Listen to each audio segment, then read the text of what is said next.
दोस्तों नमस्कार। दोस्तों, भारत में हेल्थ केयर सेक्टर का बाजार तकरीबन 27 लाख करोड़ का है और इस 27 लाख करोड़ में से 22 लाख करोड़ पर कब्जा प्राइवेट सेक्टर का है। मुनाफा उसी के पास आता है। इस देश के भीतर में जो न्यूज चैनल चलते हैं उनका अपना बाजार तकरीबन 2 से 3 लाख करोड़ का है और 99% हिस्सा मुनाफे पर टिका है, प्राइवेट सेक्टर के हाथ में है। इस देश के भीतर में बरस दर बरस जो चुनाव होते हैं, अगर 5 साल में उसको एक साथ जोड़ दीजिएगा तो तकरीबन 50 से 60 लाख करोड़ का यह पूरा बाजार है चुनाव का।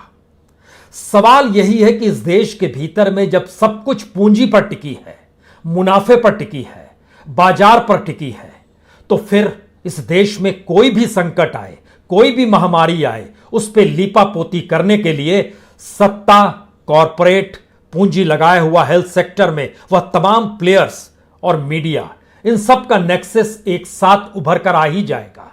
और टेलीविजन स्क्रीन पर जब आप देख रहे हैं लगातार इस देश में कोविड महामारी को लेकर बहस चल रही है, तो कभी ध्यान दीजिएगा कौन लोग हैं, कौन से डॉक्टर हैं जो इस वक्त आंसू बहा रहे हैं न्यूज चैनलों की स्क्रीन पर, और न्यूज चैनल वाले भी किन्हें बुला रहे हैं। तमाम प्राइवेट सेक्टर के बड़े बड़े अस्पतालों के मालिकान हैं, उसके सीईओ हैं, उसके डायरेक्टर्स हैं, यानी जिन्होंने एक प्रॉफिट का बंगला खड़ा किया। पहली बार भारत के भीतर में वह इमारत ढह-ढहाकर कब गिर जाएगी, अब सवाल यह हो चला है। यही स्थिति भारतीय राजनीति की है। भारतीय राजनीति में चुनाव कराने के लिए सवाल बंगाल का नहीं है, सवाल तो उत्तर प्रदेश के पंचायत चुनाव का भी है। 700 से ज्यादा शिक्षकों की मौत हो गई उस चुनाव को अमल कराने को लेकर, और सुप्रीम कोर्ट भी हाथ खड़े कर देता है कि हम अब मतगणना रोक नहीं सकते हैं, यह हमारे हाथ में नहीं है। इस देश के भीतर में बंगाल में क्या हुआ है वह नजारा आपको एक हफ्ते बाद से मिलना शुरू होगा, जब हो सकता है इतनी बड़ी तादाद में वहां पर संक्रमित मिले और उसके बाद मौत का सिलसिला आपकी आंखों के सामने रेंगता चला जाए। लेकिन आज हम बात इस पर करने नहीं बैठे आपके साथ। हमें तो लगता है कि आज इस देश के उन पन्नों को खोल डालिए जिन पन्नों को अभी भी समेटा जा रहा है, सहेजा जा रहा है और हमारी और आंखों के सामने यह कहकर बार बार परोसा जा रहा है कि इंतजार कीजिए, सब ठीक हो जाएगा। ऐसी परिस्थिति दुनिया के किसी भी देश में नहीं आई जब उस देश से नाता तोड़ लिया दुनिया के तमाम देशों ने, आवाजाही बंद कर दी। कोई भी व्यक्ति अगर भारत से आज की तारीख में ऑस्ट्रेलिया चला जाए, उसको जेल हो जाएगी, उसको वहां पर बड़ा फाइन देना पड़ेगा। अमेरिका में 4 मई के बाद से इतनी कड़ी पाबंदी है कि आवाजाही भारत से वहां कोई जा नहीं सकता है और वहां से कोई आ भी नहीं सकता, आएगा तो लौट नहीं सकता है। यह एक ऐसी परिस्थिति है दुनिया में किसी देश को लेकर जिसे एक लिहाज से अनटचेबल की दिशा में लाकर खड़ा कर दिया गया है। क्यों? क्योंकि वहां पर कोई मेडिकल का इंफ्रास्ट्रक्चर नहीं है, क्योंकि वहां पर ध्यान नहीं दिया गया कि वायरस अमीर और गरीब को नहीं देखता है। वहां इस बात की दिशा में कभी ध्यान देने की कोशिश ही नहीं की गई कि राजनीतिक सत्ता और पूंजी तो आती जाती रहेगी, लेकिन जिंदगी तो एक ही बार मिली है और एक ही बार उसे गंवानी भी है। 3 विधायक अगर उत्तर प्रदेश के मर गए, अगर इन सारी परिस्थितियों में इस देश के शानदार लोग, चाहे वो वैज्ञानिक हों, चाहे वो साहित्यकार हों, चाहे वो पत्रकार हों, चाहे एजुकेशनिस्ट हों, चाहे वकील हों, एक लंबी कतार है जिनकी जान जा चुकी है। लेकिन इस देश के भीतर में मौजूदा सरकार ने न सिर्फ पल्ला झाड़ा हुआ है, बल्कि राजनीति की जमीन देखिए कितनी ऊपर लाकर खड़ा कर दी कि दिल्ली में राष्ट्रपति शासन लग जाना चाहिए। इसको लेकर बीजेपी के भीतर से आवाज भी आ रही है और दूसरी तरफ हाईकोर्ट निर्देश भी केंद्र सरकार को दे रहा है कि आपने जो ऑक्सीजन तय किया है उतना तो दिल्ली को आपको देना ही पड़ेगा।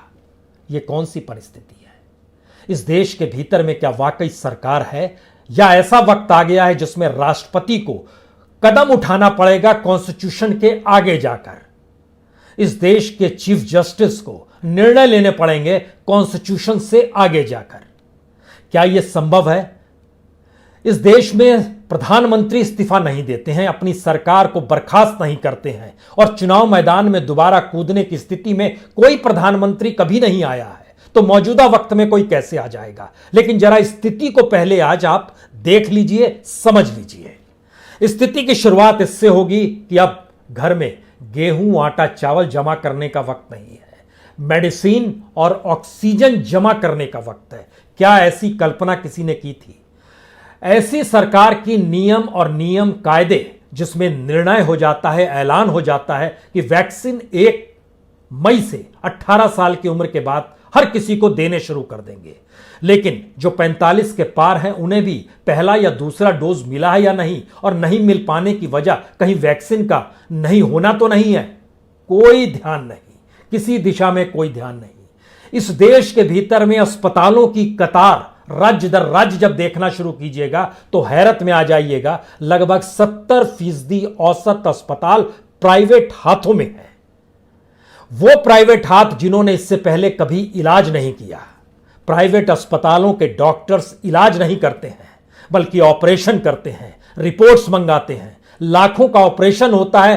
पहली बार मास लेवल पर हेल्थ केयर का सवाल उठा है। और ध्यान दीजिए टेलीविजन स्क्रीन पर, इसलिए तमाम बड़े अस्पतालों के डायरेक्टर, सीईओ या मालिकान आकर बैठ रहे हैं, क्योंकि वो समझ पा रहे हैं कि अगर कोई डॉक्टर आकर बैठना शुरू कर देगा और उसने बताना शुरू कर दिया कि दरअसल अस्पताल तो मुनाफे का केंद्र है, इसमें तो 2500% तक मुनाफा होता है। आप कहेंगे इतना ज्यादा? हमें लगता है आज इन पन्नों को खोलने की जरूरत इसलिए है क्योंकि मनी साइफोन की मशीन भारत में अस्पताल के तौर पर ही है, और डॉक्टर की प्रोफेशनल डिग्री उसकी उस कमाई से जुड़ती है जिस अस्पताल से वो जुड़ता रहा है। वहां पर कितनी कमाई वह अस्पताल को दे सकता है, आज हम उसके आंकड़े भी आपको बताने वाले हैं।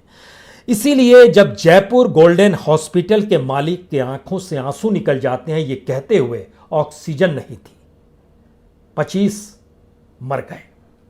और आज बत्रा हॉस्पिटल की तरफ से हाईकोर्ट में जानकारी दी, 8 की मौत इसलिए हो गई क्योंकि ऑक्सीजन नहीं है। पहली नजर में स्टेट फेल है, और स्टेट फेल है तो किसी की जिम्मेदारी नहीं है। ना हेल्थ मिनिस्टर की जिम्मेदारी है, ना हेल्थ सेक्रेटरी की जिम्मेदारी है, ना ही इस देश के भीतर में जो अंडर सेक्रेटरी और सेक्रेटरी लेवल से लेकर पीएमओ के भीतर जो पूरी की पूरी कोटरी बैठी हुई है उसकी भी कोई जिम्मेदारी नहीं है। इस देश में पहले इस्तीफा हुआ करते थे, अब इस्तीफा नहीं होता है। लेकिन सवाल उसके आगे का इसलिए है क्योंकि इस देश का यह संकट खत्म नहीं हुआ है, यह तो शुरुआत है। और आने वाले वक्त में जो माना जा रहा है कि लगभग 10 से 30 गुना तक इसमें बढ़ोतरी हो सकती है, तो यह कल्पना के पार है कि क्या वाकई हमारे पास कोई ऐसी सोच बची नहीं है जहां हम उस वैकल्पिक सोच को देश के सामने रख सकें और उसे अब लागू करा सकें, जिससे इस देश में मास लेवल पर, हम तो कहेंगे कि मैसेकर हो रहा है इस देश के भीतर में, और मास लेवल पे जो लोगों की मौतें हो रही हैं उसको रोका जाए। क्या ऐसी व्यवस्था हो सकती है? क्या तुरंत इस देश में नेशनल गवर्नमेंट नहीं बन जानी चाहिए? क्या इस देश के भीतर में तुरंत आर्टिफिशियल इंटेलिजेंस के जरिए आईआईटी और आईएम या जितने बड़े इंस्टीट्यूट हैं जो कि साइंटिफिक तरीके से काम करते हैं, सोचते हैं, उनके जरिए इसको किस रूप में इस देश में मेडिसिन, इस देश के भीतर में हॉस्पिटल, इस देश के भीतर में ऑक्सीजन, कैसे उसका डिस्ट्रीब्यूशन हो, कैसे मजदूरों, तमाम मरीजों को घरों में रखा जाए, इन तमाम बातों के जिक्र करने की जरूरत नहीं है क्या? इसलिए नहीं है क्योंकि इस देश के भीतर में, जब हम आपसे शुरू में जिक्र किया, $372 बिलियन का भारत का हेल्थ केयर का मार्केट है। 372 बिलियन का मतलब है 27,56,352 करोड़। और कोविड से पहले का ये जो मार्केट था वह लगभग 21 लाख करोड़ का था, यानी सिर्फ साल भर में यह 6-6.5 लाख करोड़ बढ़ गया है।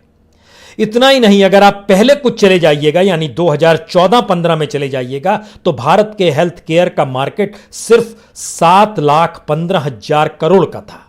यानी 7,15,000 करोड़ 2015 में, और 2021 में हम आकर बैठ गए हैं लगभग 27 लाख करोड़ पे, जिसके 80% पर कब्जा प्राइवेट सेक्टर का है। इतना ही नहीं, बल्कि जो कोविड से पहले बीमारियों से जो कमाई थी इन अस्पतालों की, लगभग 1700% तक जाती थी, और आज की तारीख में ये 2500% तक मुनाफे जा रहे हैं। इतना ही नहीं, कोविड से पहले दिल्ली और एनसीआर का इलाका डेंगू से प्रभावित रहता था। सबसे मरीज से जो पैसा लिया गया एक बड़े प्राइवेट 5 सितारा अस्पताल में 17 लाख का बिल थमाया गया, डेंगू का मरीज मर गया। लेकिन आज की तारीख में लगभग 25 से 30 लाख एवरेज बिल बैठ रहा है, जो भी इलाज कराने प्राइवेट हॉस्पिटल में अगर वो घुस गया तो। इस स्थिति के भीत में क्या यह ना माना जाए कि यह पूरा का पूरा मेडिकल इंफ्रास्ट्रक्चर भारत में एक धंधा था। और आपको जानकर हैरत होगी कि बीते 7, 8, 9 बरस के भीतर में लगभग 10,000 करोड़ से ज्यादा हॉस्पिटल्स के मर्जर और एक्विजिशंस हुए हैं, यानी सब तरफ प्रॉफिट देखी गई है। आप ध्यान दीजिए, फोर्टिस, मलविंदर मोहन सिंह और शिवेंद्र मोहन सिंह, 4,000 करोड़ में पूरा बिजनेस तय किया गया था। Max health care multi crore deal हुई थी। मेदांता, इन सब की मल्टी करोड़ की डील है। अब इसमें हम बात ऑक्सीजन की करने बैठे हैं, इस देश के भीतर में हेल्थ केयर की करने बैठे हैं। लेकिन हमको लगता है कुछ कदम और आगे बढ़ाइए, जरा समझिए किनके हाथों में हमारे देश का मेडिकल इंफ्रास्ट्रक्चर अभी तक था, और जब चीजें लड़खड़ाई तो वो पूरी की पूरी 5 सितारा इमारत क्यों ढह-ढहाने की स्थिति में आ गई, और उसे बचाने के लिए पूरा नेक्सस सक्रिय हो गया है। अपोलो 1983 में बनता है, 70 अस्पताल हैं, उसका रेवेन्यू जानेंगे कितना है? 10,407 करोड़। उसका जो मार्केट कैप है वो 23,000 करोड़ से ज्यादा का है। जो एस्ट्रल डीएम हेल्थ केयर है, जो कि 9 देशों में फैला हुआ है, मिडिल और फार ईस्ट में भी है, इंडिया में भी है, इंडिया में भी तमाम जगहों पर फैला हुआ है, उसका जो अपना रेवेन्यू है वो 8,467 करोड़ का है। फोर्टिस 96 में बना है, 4,638 करोड़ का रेवेन्यू है, मार्केट कैप 11,800 करोड़ का है। नारायणा हृदयालय जो बेंगलोर में जिसका कि हेडक्वार्टर है, उसका रेवेन्यू 3,000 करोड़ से ज्यादा का है। और जो जांच करते हैं ना डॉक्टर लाल पैथ, उसके भी लगभग 190 के लगभग में लैब जो हुआ करते थे, 2017 तक थे, आज की तारीख में 300 से ज्यादा लैब हैं, उसकी भी रेवेन्यू लगभग 1,500 करोड़ की है। यह स्थिति हम इसलिए आपके सामने रखना चाहते हैं जिससे आप समझ पाएं कि इस देश के भीतर में क्यों जिक्र हो रहा है पुअर इंफ्रास्ट्रक्चर का, मेडिकल इंफ्रास्ट्रक्चर का, क्यों जिक्र हो रहा है ह्यूमन एरर का, क्यों जिक्र हो रहा है लो टेस्टिंग लेवल का। इसके पीछे सबसे बड़ी वजह है कि कभी इलाज किया ही नहीं गया है इस देश में अस्पतालों के जरिए, सिर्फ लाखों के ऑपरेशन किए गए हैं, और अब वो इमारत डगमगा रही है। और इसके लिए हमें लगता है कि इस देश के भीतर में कितनी बड़ी तादाद में प्राइवेट हॉस्पिटल्स हैं, प्राइवेट बेड्स हैं, प्राइवेट आईसीयू बेड हैं, प्राइवेट वेंटिलेटर्स हैं, यह भी जरा देखने की कोशिश कीजिए। सीधे सीधे आइएगा और देश को बांटिएगा तो लगभग 65% की स्थिति हॉस्पिटल बेड, आईसीयू, वेंटिलेटर सबकी है, यानी 35% ही सरकार का अपना इंफ्रास्ट्रक्चर है। जो प्राइवेट इंफ्रास्ट्रक्चर होता है वह पूंजी के आधार पर सरकार से सुविधाओं को लेकर प्रॉफिट के लिए खड़ा किया जाता है। यही मेडिकल इंफ्रास्ट्रक्चर हमारे यहां काम कर रहा था। इसीलिए प्राइवेट हॉस्पिटल्स की तादाद इस देश के भीतर में लगभग 45,000 है, गवर्नमेंट हॉस्पिटल्स लगभग 25,000 है। बेड्स जो हैं उनकी संख्या लगभग 12 लाख है, जो प्राइवेट के हाथ में है। गवर्नमेंट के हाथ में 7 लाख बेड हैं। जो आईसीयू बेड हैं उनकी संख्या लगभग 65,000 है प्राइवेट के हाथ में, गवर्नमेंट के हाथ में सिर्फ 35,000 है। वेंटिलेटर्स प्राइवेट के हाथ में लगभग 31,000 है, गवर्नमेंट के हाथ में लगभग 17-18,000 है। यह बड़ा सीधा अंतर है, लेकिन इससे बात नहीं बनेगी। इस देश के भीतर में जो गरीब राज्य है, जहां पर कैपिटा इनकम कम है, जहां पर इलाज के लिए लोग भटकते हैं मास लेवल पे, उनको भी कैसे निचोड़ा जाता है। और अब जब महामारी है तो उनको कैसे निचोड़ा जा रहा होगा। सवाल ब्लैक मार्केटियर्स का नहीं है, मेडिसिन जो ब्लैक में बेच रहे हैं, जो ऑक्सीजन को इस रूप में बेचना चाह रहे हैं। उत्तर प्रदेश की स्थिति लीजिए, उत्तर प्रदेश में 71% अस्पताल प्राइवेट है, उनकी संख्या लगभग 13,000 है, सिर्फ 4,500 सरकारी अस्पताल हैं। जो बेड हैं वो लगभग 2,10,000 बेड प्राइवेट के हाथ में है। जो 10,357 आईसीयू के बेड हैं ये हॉस्पिटल्स में, प्राइवेट हॉस्पिटल्स में है। इनकी संख्या में लगभग 20 से 23% ही सरकारी अस्पतालों में है। वेंटिलेटर्स 5,129 वेंटिलेटर जो हैं वो सीधे सीधे उत्तर प्रदेश में प्राइवेट हॉस्पिटल के हाथ में है, और 1,907 गवर्नमेंट हॉस्पिटल के हाथ में है। यानी उत्तर प्रदेश का औसत है प्राइवेट सेक्टर के हाथ में 73% हॉस्पिटल्स, बेड, आईसीयू, वेंटिलेटर्स हैं और 27% गवर्नमेंट के पास है। गवर्नमेंट क्या करेगी और प्राइवेट सेक्टर वाला क्या करेगा, ये सोचिए। उसके बाद निकल कर आइए दिल्ली से सटे हुए एनसीआर के इलाके में, एक हरियाणा आता है और एक यूपी आता है। यूपी की यह स्थिति है, हरियाणा की हाल देखिए। हरियाणा में लगभग 70% प्राइवेट सेक्टर के हाथ में ही सब कुछ है, मेडिकल इंफ्रास्ट्रक्चर। वहां पर वेंटिलेटर 623 प्राइवेट के हाथ में है, गवर्नमेंट के हाथ में 281 है। ICU bed 1300 ICU bed private sector के हाथ में है, गवर्नमेंट के पास 562 है। बेड जो है वो टोटल लगभग 25,000 बेड प्राइवेट के हाथ में है, गवर्नमेंट के हाथ में सिर्फ 11,000 है। हॉस्पिटल्स जो है लगभग 1,500 हॉस्पिटल हरियाणा में प्राइवेट सेक्टर के हैं, 666 गवर्नमेंट के हैं।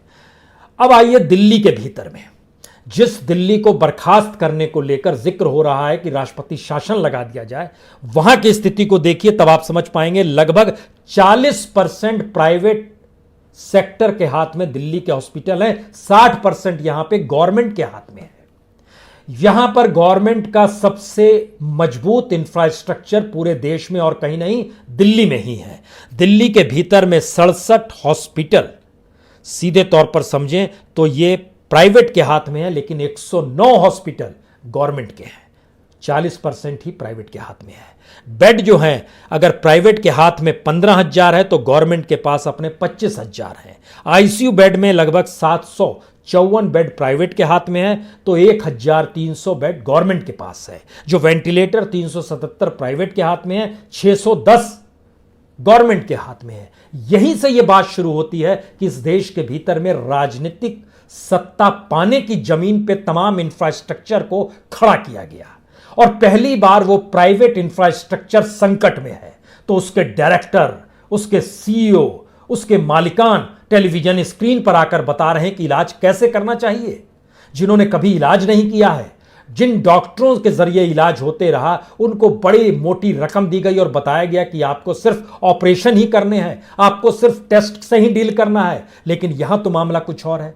ज्यादा से ज्यादा सिटी स्कैन, उसके बाद तो आपको इलाज करना है, ऑक्सीजन चाहिए, उसका भी क्राइसिस पैदा कर दिया गया या उसका भी क्राइसिस पैदा इस देश के भीतर में हो गया।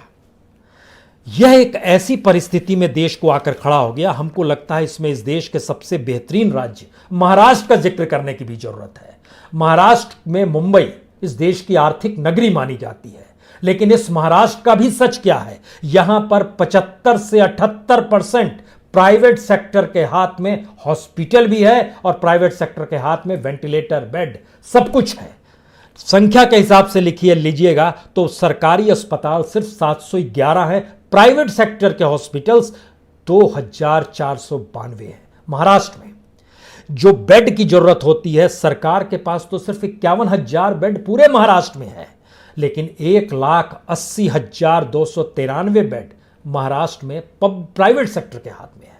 प्राइवेट सेक्टर का मतलब ही दिमाग में तुरंत घुसा लीजिए, जेब में पैसा होगा तो ही इलाज होगा, इंश्योरेंस क्या होगा तो ही इलाज होगा, अन्यथा कोई इलाज नहीं। और इस देश के भीतर का सच क्या है उसको बताएं। उससे पहले आईसीयू बेड महाराष्ट्र में 9,000 प्राइवेट के हाथ में है तो 2,500 गवर्नमेंट के हाथ में है। वेंटिलेटर 4,500 प्राइवेट के हाथ में है तो 1,286 वेंटिलेटर गवर्नमेंट के हाथ में, यानी 75 से 78% तक की स्थिति में महाराष्ट्र में प्राइवेट सेक्टर के हाथ में है। और बिहार में अभी तो वहां से खबरें आनी शुरू हो रही है, वहां पर भी लगभग 63% प्राइवेट सेक्टर के हाथ में इलाज है और वो चकनाचूर हो रहा है, वो ढह रहा है।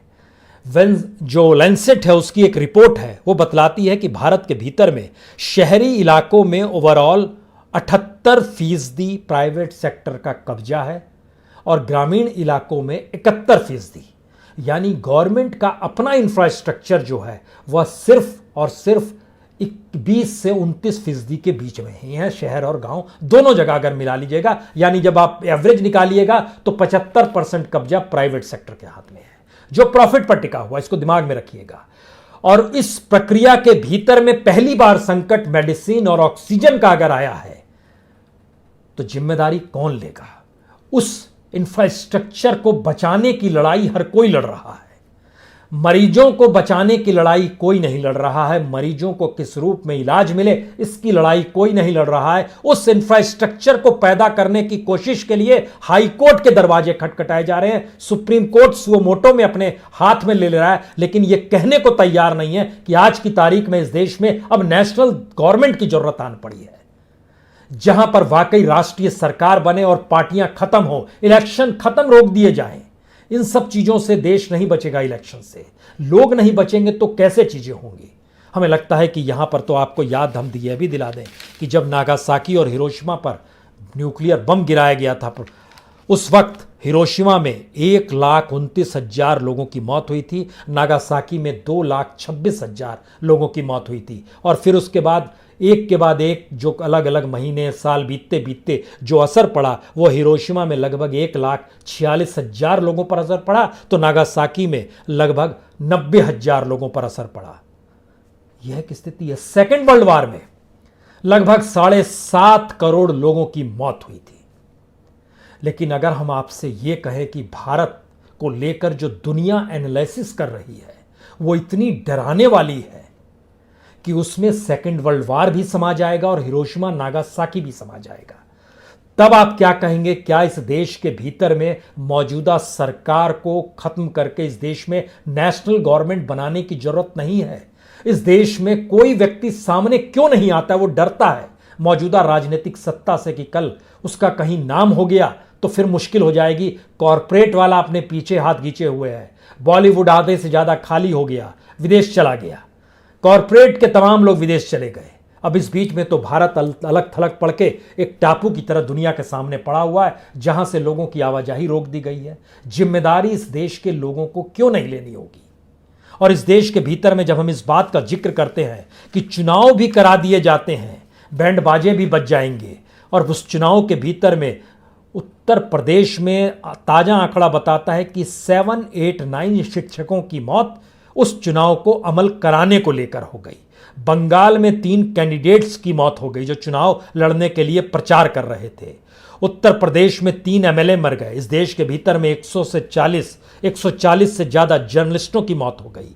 ऑक्सीजन ना मिलने की वजह से इस देश में, चाहे वो बत्रा हॉस्पिटल हो, चाहे वो जयपुर गोल्डन अस्पताल हो, चाहे वो पंजाब का इलाका हो, हरियाणा का इलाका हो, सब जगह मिलाइएगा तो ऑक्सीजन ना मिल पाने की वजह से हॉस्पिटल में भर्ती रहने के दौरान मौतों की संख्या लगभग 190 है।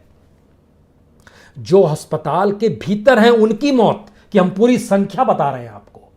यानी वहां पर तो चीजें उपलब्ध हो जानी चाहिए थी, लेकिन वह भी इंफ्रास्ट्रक्चर अगर ढह के गिर गया है तो इस देश के भीतर में क्या पहली बार नेशनल गवर्नमेंट की इसलिए जरूरत नहीं है कि हम एक उस सोच के साथ मास लेवल पे हेल्थ केयर को ध्यान दे सके जहां पर पूंजी ना हो? क्या इस बात का ऐलान नहीं हो सकता है कि इस देश के भीतर में कोई भी प्राइवेट सेक्टर का हॉस्पिटल हो जो बेड दे रहा हो, जो ऑक्सीजन दे रहा हो, वो पैसा नहीं लेगा, और एवरेज हर मरीज को लेकर सरकार अपने तौर पर अब बजट बना लेगी कि उस पर हर मरीज पर खर्चा जो आएगा वो कोई भी निर्धारित करे, 1 लाख करे, 5-5 लाख का तो इंश्योरेंस दिया ही हुआ है प्रधानमंत्री की इंश्योरेंस योजना के तहत। कहां है वो 5 लाख? कहां है अस्पताल? इस देश के भीतर में 5 लाख का अगर एवरेज भी निकाल दिया जाए हर एक मरीज को लेकर जो अस्पतालों भर्ती होगा, वह जिम्मेदारी सरकार लेगी और इंश्योरेंस कंपनियों के साथ सरकार डील करेगी कि वह उस अस्पताल को पेमेंट करे, लेकिन मरीजों से पैसा नहीं लिया जाएगा। लेकिन यहां पर भी कोई ये तभी संभव है जब आप एक नेशनल गवर्नमेंट बनाने की दिशा में बढ़ जाए, अन्यथा चीजें ढहती चली जा रही है, अन्यथा चीजें बच नहीं पा रही है। और अगर यह स्थिति धीरे धीरे आती चली जा रही है तो पूरी दुनिया भारत से डरने लगी है। हमें लगता है कि शायद इसके लिए बड़ा निर्णय इस देश के राष्ट्रपति को भी लेना पड़े, इस देश में चीफ जस्टिस को भी लेना पड़ेगा, उन्हें बातचीत करनी पड़ेगी, सेना के तीनों अंगों के मुखियाओं के साथ बैठना पड़ेगा, चीफ जस्टिस को, राष्ट्रपति को। हम यहां इसलिए इस बात का जिक्र करने की जरूरत महसूस करते हैं, कैसे संभव है इस देश में इतनी मौत और इतनी अफरा तफरी और इतनी मुश्किल परिस्थितियों के बीच में किसी की कोई जिम्मेदारी नहीं है? यह कैसे संभव है? लेकिन हो रहा है इस देश के भीतर में। और अगर यह हो रहा है तो हमें लगता है कि आप इसको अगर यह मानकर चल रहे हैं कि शायद कोई अवतरित हो जाए, यदा यदा से धर्मस्य, जब जब धर्म का नाश होगा तब तब मैं आऊंगा। गीता में तो कहा गया ना, कुरुक्षेत्र में। और लंका क्यों जली थी? लंका वासियों का कोई दोष नहीं था, रावण थे जो अभिमान से चूर थे, अहंकार से चूर थे। और ध्यान दीजिए, जब लंका जल रही थी उसके जो भी दृश्य नाटकों के जरिए, टेलीविजन सीरियल के जरिए जब स्क्रीन पे उभरते हैं, इस देश के भीतर में शमशान घाटों की जो तस्वीरें दुनिया की पत्रिकाओं में, अखबारों में, टेलीविजन स्क्रीन पे रेंगती हुई नजर आई है, कुछ वैसी ही परिस्थिति है। तो क्या भगवान भी हमसे रूठ गए हैं? इस देश में तो राम मंदिर भी बन रहा है अयोध्या में। केदारनाथ की यात्रा करने के बाद पहुंचे थे खुद प्रधानमंत्री, उन्होंने ही तो वहां पर शुरुआत की। राम मंदिर बन रहा है। अयोध्या वही है जहां कभी मस्जिद थी। अयोध्या वही है जहां पर एक वक्त उत्तर प्रदेश के मुख्यमंत्री ने गोलियां चलवाई थी। अयोध्या वही है जहां पर जिन परिस्थितियों के बीच में वहां पर लोगों ने हिंसा भी देखी है। कौन सी परिस्थितियों से इसको संभालने की कोशिश आप करेंगे? क्या ये मान लेंगे कि भगवान अवतरित हो गए हैं और धर्म अधर्म में इस देश के भीतर में बदल गया, इसलिए ये सब कुछ हो रहा है? या साइंस के तरीके से सोचेंगे कि जो पूरा इंफ्रास्ट्रक्चर इस देश में प्रॉफिट के आधार पर खड़ा किया गया, उस प्रॉफिट के भीतर में कभी झांक कर देखा नहीं गया? अगर बेसिक चीजें हमारे पास नहीं होंगी और मास लेवल पे हमें इलाज की जरूरत पड़ेगी तो हम इलाज दे पाने की स्थिति में भी नहीं आ पाएंगे। दुनिया के लिए भारत का मेडिकल हेल्थ केयर का बाजार इसलिए सस्ता और लुभाने वाला है क्योंकि यहां पर दुनिया के दूसरे देशों की तुलना में प्रति व्यक्ति आय के लिहाज से भारत बेहद गरीब है, तो यहां सस्ता इलाज हो जाता है। इलाज ना कहें, यहां सस्ता ऑपरेशन हो जाता है। यही इस देश का सच है। क्या यह सरकार को बर्खास्त नहीं किया जाना चाहिए? क्या इस देश के भीतर में नेशनल गवर्नमेंट नहीं बननी चाहिए? क्या इस देश के भीतर में तमाम ऐसे इंस्टीट्यूशंस जो इन्होंने वर्क किया है इस बात को लेकर कि कैसे रिसर्च होता है, कैसे इंफ्रास्ट्रक्चर को डेवलप किया जा सकता है, कैसे मास लेवल पर इलाज की जरूरत है, दुनिया की तमाम बड़ी कंपनियां जो वैक्सीन बना रही है उनसे तुरंत कॉन्ट्रैक्ट किया जाना चाहिए। इस देश की सेना सक्रिय हो चली है, अब वो जगह जगह पर अस्पताल बना रही है, इसमें भी कोई दो मत नहीं है। लेकिन पूरा डिस्ट्रीब्यूशन सिस्टम ही हमारा जब मुनाफे पर, प्रॉफिट पर टिका हुआ होगा तो फिर वो डिस्ट्रीब्यूशन सिस्टम कैसे मास लेवल पर इलाज की दिशा में वैक्सीन पहुंचाएगा? वो तो ब्लैक मार्केटिंग करेगा। यही हो भी रहा है। आखिरी बात, स्थिति आज की तारीख में जो भी है, आने वाले वक्त में कोई उम्मीद और आस इसलिए नजर नहीं आती है क्योंकि हम राजनीतिक तौर पर, हम सामाजिक तौर पर और हम आर्थिक तौर पर, तीनों परिस्थितियों में देश की जो स्थिति है उसमें दुनिया के सामने भारत की स्थिति जर्जर हो चली है। और कोई उम्मीद इस देश के भीतर में गवर्नेंस के सरोकार जनता के साथ कैसे हो, जनता का जुड़ाव इस देश की राजनीतिक सत्ताओं से कैसे हो, इन सब से हटकर अभी भी ये मानकर चला जा रहा है कि जिसके पास पैसा है वो बच जाएगा। अगर ऐसा होता, वायरस अगर पैसा और नहीं पैसा देखता तो वो अमेरिका में इतना तांडव नहीं मचाता, वो ब्रिटेन में इतना तांडव नहीं मचाता, वो यूरोप को इतना परेशान नहीं करता। इसीलिए जो सोच रहे हैं कि हम सुरक्षित हैं, उन्हें यह समझना होगा जब तक एक एक व्यक्ति इस देश का सुरक्षित नहीं है तब तक आप भी सुरक्षित नहीं हैं। बहुत बहुत शुक्रिया, बहुत बहुत शुक्रिया।